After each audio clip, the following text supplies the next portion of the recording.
This is the prototype for Professor Lazybones.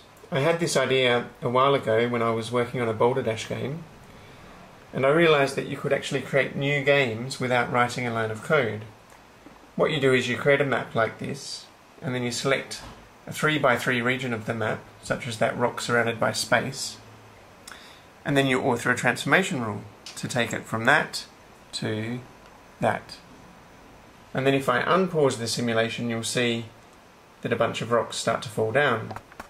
Now, of course, they don't continue falling because we've said that these spaces around the rock are important. But what we can do is we can change them to don't care states. We really only care if there's a space directly underneath the rock. And you'll see if we do that, then all the rocks fall down, and some of them fall forever because the world wraps around. The next thing to do is to make that rock fall off that tree.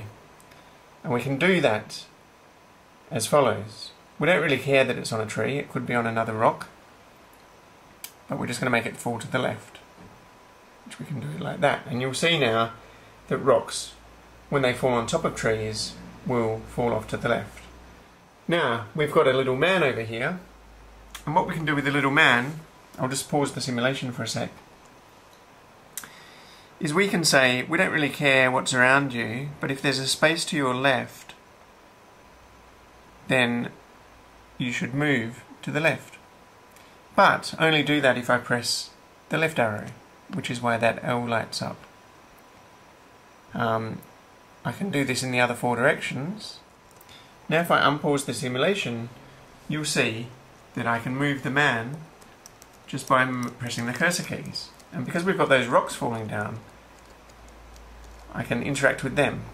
And there's rules for them to fall to the left or the right when they become blocked, which means that I can quite easily sort of manipulate the world by moving my guy around. So this was just a proof of concept prototype that I knocked up using RubyGame. It took about 8 hours. The general idea is that you could make a game engine based on these transformation rules, and you could make a whole bunch of games in a game engine like that, from Boulder Dash to Pac-Man to really any game that's based around a map of tiles.